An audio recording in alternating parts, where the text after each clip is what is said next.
Salut à toutes et à tous les amis, on se retrouve pour la review de Monday Night Raw du 28 novembre 2022, donc le premier Raw après les Survivor Series War Games.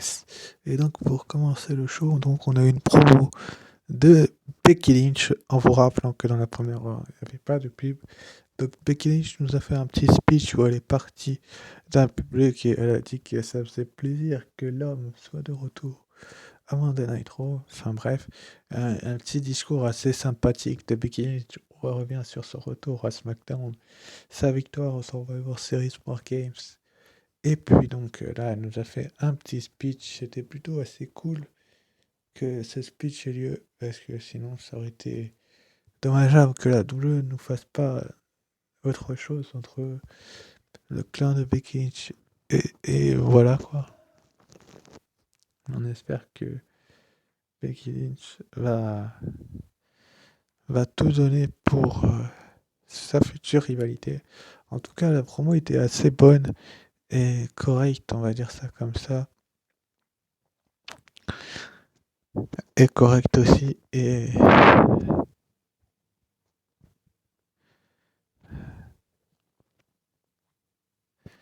aussi, bah, c'était plutôt bon, mais aussi on se dit, bah,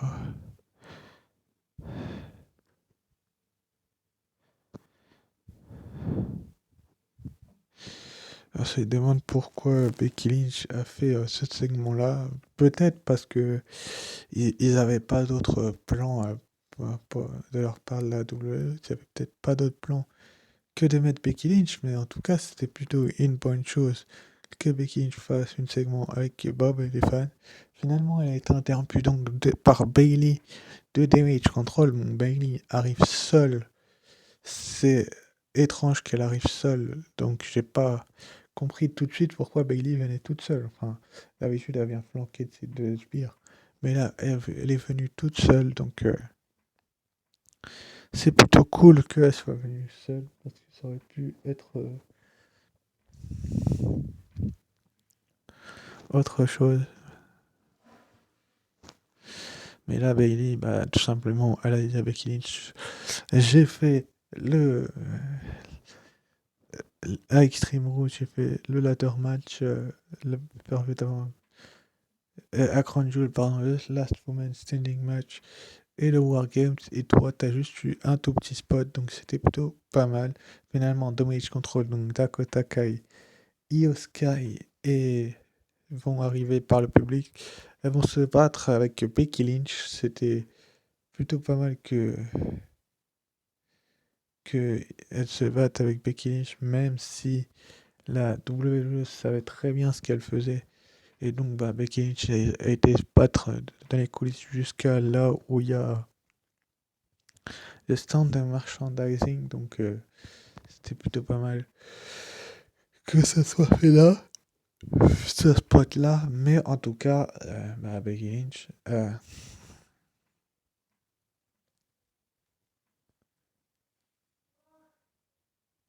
a fait un truc assez intéressant où elle était mise pardon, en avant.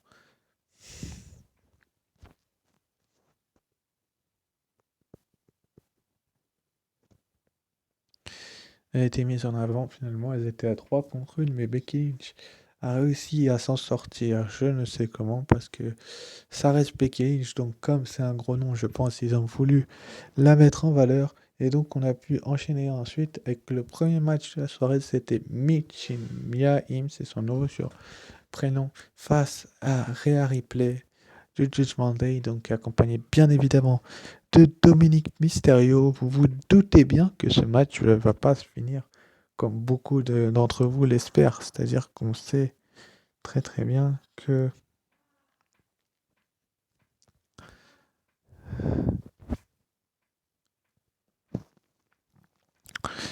la WWE faisait en sorte de, de faire de faire ce match-là. On savait pas quand il aurait lieu, mais on a bien vu que Howard Games, ça se foutait sur la tronche. En tout cas, le match était plutôt correct. Finalement, on a eu une intervention du OC, donc non, de Dominique Mysterio, pardon, et Carl Anderson qui se battait, puis Gallows. Et non, Balor et Priest sont arrivés, Gallows et Jay Styles aussi. C'est parti en cacahuète, en eau de boudin si vous préférez. C'est-à-dire qu'ils se sont tous mis sur la tronche et finalement, donc ça nous a mené à un match entre Z aussi et The Judgment Day, donc euh, Mia Im, Garl Anderson, Luke Gallows et Jay Styles contre Rhea Ripley, Finn Balor, Damian Priest et Dominic Mysterio. Match où finalement Mia Im a fait sa suplex à, à, à Finn Balor pour montrer qu'elle pouvait le porter. Elle a voulu s'en prendre à Dominic, puis Rhea Ripley est arrivé, lui a mis un petit coup derrière la jambe, pas bien méchant, mais quand même, c'était bien vu de la part des officiels de la loi que ce petit coup qu'elle lui a mis derrière la jambe, donc elle lui a mis un petit coup derrière la jambe, puis Rhea Ripley a enchaîné avec un Riptide en plein milieu du ring, il est tombé 1, 2, 3, donc finalement le Judgment Day remporte ce match, enfin Rhea Ripley fait remporter la victoire au Judgment Day. Et donc, le Judgment Day donc gagne ce match et prouve tout simplement qu'ils sont loyaux, qu'ils ont du bon et loyal chemin, où ils ont tout simplement prouvé que, que tout simplement ils étaient parmi les meilleurs actuellement à la WWE. Donc, c'est Rhea Ripley qui a fait gagner son équipe. Donc, on va mettre une mention très bien sur Rhea Ripley, même si Damian Priest, Dominic Mysterio et Finn Balor, bah, ont, ont contribué à cette victoire, c'est-à-dire que c'était un 4 contre 4. Il a fallu se débarrasser de AJ Styles, Karl Anderson et Luke Gallows tout de même. Mais Rhea Ripley, quand même, elle a gagné ce match pour son équipe. Ça prouve aussi que la rivalité Judgment Day aussi n'est pas terminée. Elle est même loin d'être terminée, à mon avis. Donc, on va bien voir dans les prochaines semaines si elle a été mise, s'ils vont continuer à les mettre en avant. Ensuite, après, donc, on a un segment avec la Bloodline, donc Sami Zayn, Solo Sikoa, Jimmy et Joe Solo, donc, et Sami Zayn qui est revenu sur sa victoire et sa trahison sur Kevin Owens du côté des Survivor Series War Games. Donc, ça prouve tout simplement que, que ils mettent Sami Zayn en valeur en l'absence de Roman Reigns. C'est plutôt une bonne chose de mettre Sami Zayn en valeur en l'absence de Roman Reigns. Je le dis, je le répète, c'est une bonne chose que de le mettre en avant, même si c'est lui qui a fait gagner l'équipe du côté des Survivor Series War Games avec Jay qui a enchaîné avec un splash sur Kevin Owens. Mais bon, comme je vous l'ai dit, il y avait eu une tricherie. Là, il n'y a pas eu de tricherie, mais Sami Zayn, son discours était sympa, finalement interrompu par Kevin Owens. Quoi? Ap- Après, je peux pas là. Kevin Owens qui a donc fait, euh, fait sa petite promo sur le Judgment Day. Pardon, sur le Judgment Day, qu'est-ce que je dis? Sur la Bloodline. Et sur Sami Zayn, il lui a dit: je viens pas pour toi, je viens pour tes copains de la Bloodline, tout simplement. Donc, c'est plutôt une bonne chose que de mettre en avant Kevin Owens. Mais bon, finalement, il y a eu un manque de respect envers Sami Zayn. Donc, Jericho a dit: tu veux manquer de respect à mon frère, mec? Et bah, tu sais quoi? Ce soir, on va régler ça dans le ring. Donc, dans le ring, on va régler ça et ça sera pas marrant du tout. Donc, comme ça sera pas marrant du tout, bah, ça va démontrer que, que tout simplement Jey Uso est loyal, il se bat pour son ami Sami Zayn. Donc c'est une bonne chose en fait que Jey se batte pour Sami, même si je pense que Sami aurait pu aussi battre Jey pour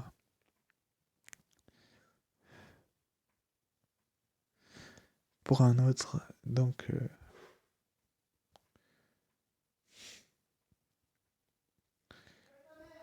je peux pas parce que je suis en train de tourner une vidéo là. Tu vois pas?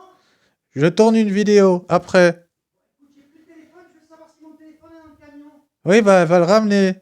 Là, je peux pas. Elle va te le ramener, je peux pas. Ouais, bah je peux pas.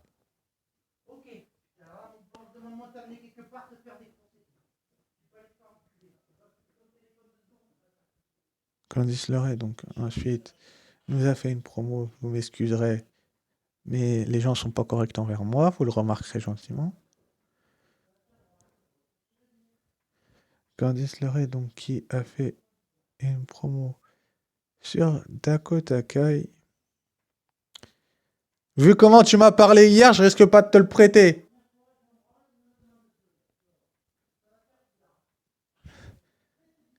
Et toi, ça va te faire bizarre comment tu m'as parlé hier. Ça va te faire bizarre comment je vais te parler ce soir. Tu m'as parlé comme une merde hier. Pourquoi je te le prête pas? Parce que je suis pas une merde. Je suis pas ta merde. Et t'as pas à me tripoter. Candice LeRae, donc, s'est adressée à Dakota Kai. Et voilà. Et donc, ensuite, après, on a eu les Street Profits contre l'Alpha Academy. Donc, le grand retour des Street Profits, Angelo Dawkins et Montesford qui ont fait une promo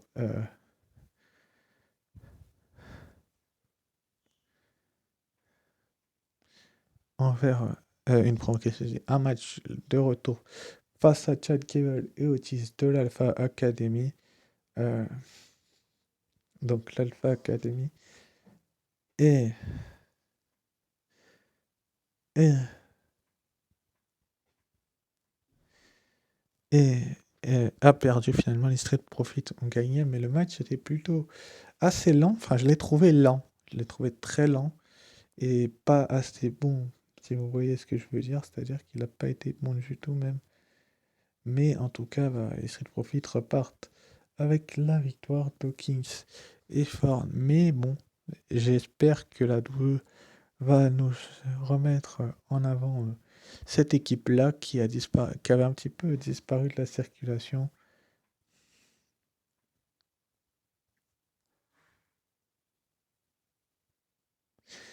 Qui avait un petit peu disparu de la circulation.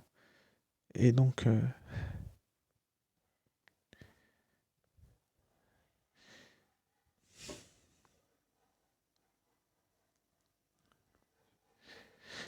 ça a montré tout simplement que les Street Profits savent être mis en avant et être mis sur le devant de la scène par rapport à d'autres équipes qui ont qui leur sont un petit peu passées devant. D'ailleurs, l'équipe qui a battu la FAC la semaine dernière un match de championnat, est-ce que ça sera pareil pour les Street Profits? C'est pas improbable du tout que ce soit le cas. Donc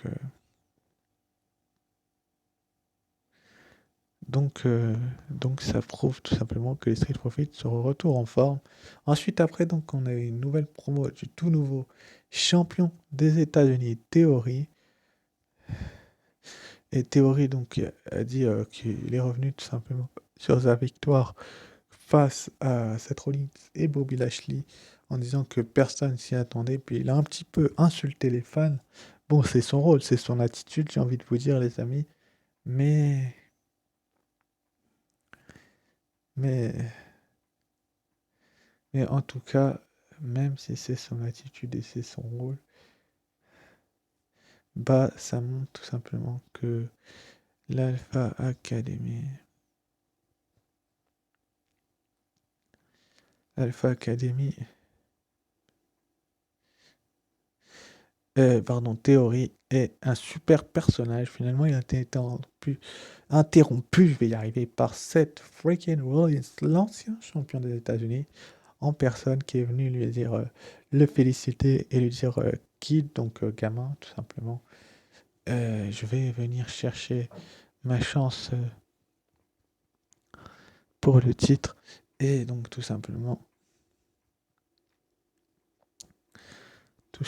bah, ça a montré tout simplement que Thé- Théorie était pas mis sur les devants de la scène.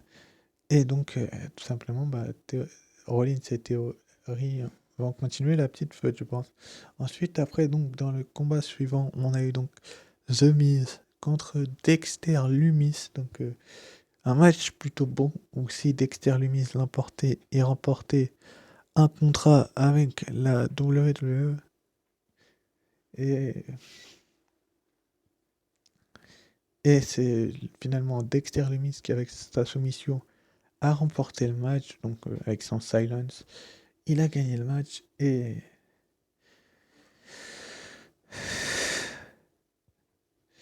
et tout simplement, bah ça, ça a mis en avant le l'équipe qui avait, enfin oui, l'équipe qui avait avec Gargano et Lumis. On a pu le voir un petit peu. Ils se comprennent très très bien. Mais en tout cas, Dexter Lumis, lui, a, dans un super match, réussi à battre Lumis. C'était plutôt marrant en fait qu'il le batte. Même si, voilà quoi. Et finalement, donc, il a pu ensuite signer son contrat avec la WWE du côté de Raw, donc du côté de Raw. Du coup, on- on- enfin, ils ont fait en sorte que tout simplement Dexter Lumis soit mis en avant, en évidence, pardon, et qu'il soit mis sur le devant de la scène, sur les devants de la scène, et tout simplement, bah, ça a tout simplement mis en évidence que Dexter Lumis était un mec un peu malade, mais un peu fou aussi, mais qui savait tout simplement signer des contrats. Ensuite, après, donc, dans l'avant-dernier combat de la soirée, nous avons eu le droit au grand retour de Candice LeRae, la femme de Johnny Gargano, qui s'est retrouvée face à la seule et l'unique Dakota Kai de Dommage Control,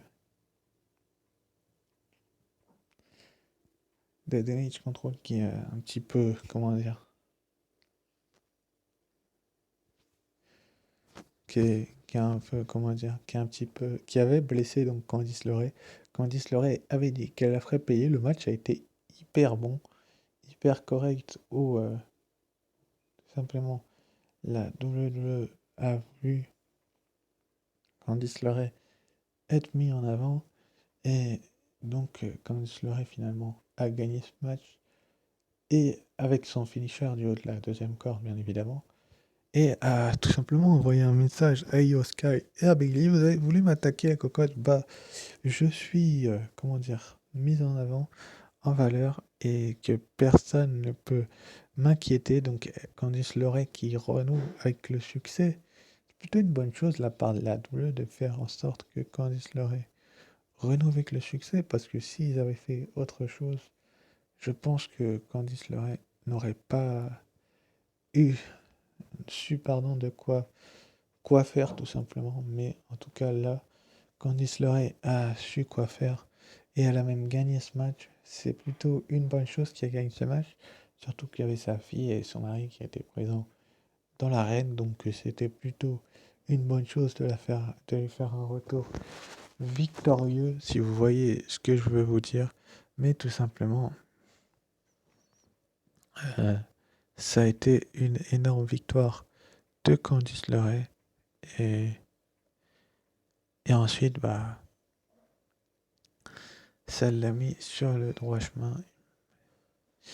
Et voilà quoi. Ensuite, après, donc, on a une petite promo en coulisses de Bianca Belair, Asuka et Alexa Bliss qui ne pouvaient pas combattre malheureusement. Elles n'avaient pas été autorisées médicalement à combattre pour ce show-là. Donc, c'était plutôt une bonne chose qu'elle nous fasse une petite promo parce que on se disait bien, oui, la championne d'or et bah finalement elle pouvait pas combattre, elle avait un problème, mais on ne sait pas où exactement, si c'est au cou, au bras ou à la jambe, mais en tout cas, elles nous ont fait une petite interview assez sympathique. Ensuite, après, donc, on a eu le droit au main event, c'était Kevin Owens, donc Kevin Steen face à Jey Uso, main event Jey Uso, donc comme le surnom l'indique, ils l'ont mis en main event, bien évidemment. C'est main event Jey Uso qui s'est battu donc avec, en l'honneur de Sami Zayn face à Kevin Owens. Est-ce que Kevin Owens ne va pas tous les membres de la Bloodline jusqu'au Royal Rumble? Ça va faire long s'il doit les affronter 2 fois, pourquoi pas, mais après, ça pourrait être un avantage pour Kevin Owens de tout simplement faire face à la Bloodline. Finalement, Kevin Owens, avec un stunner sur Jey Uso, est parvenu à remporter le match et donc la victoire. Mais après cette victoire, il a préféré fuir parce que les autres membres de la Bloodline voulaient l'attaquer. Donc Kevin Owens renoue avec le succès, lui qui avait perdu du côté des Survivor Series War Games. C'est plutôt une bonne chose que Kevin Owens renoue avec le succès. Donc Kevin Owens qui renoue avec le succès, c'est une bonne affaire. Pour lui en tout cas, parce que je pense que la WWE sait très bien quoi faire avec Kevin Owens. Donc tout simplement, Kevin Owens a gagné ce match-là et a fait face à tout simplement une superbe opposition de Jey Uso. Mais bon, c'est Kevin Owens qui a gagné et qui a dit tout simplement qu'il pouvait être remis en valeur sur le droit chemin. Donc sur ce, je vous remercie d'avoir fait cette vidéo et je vous dis ciao, bye bye.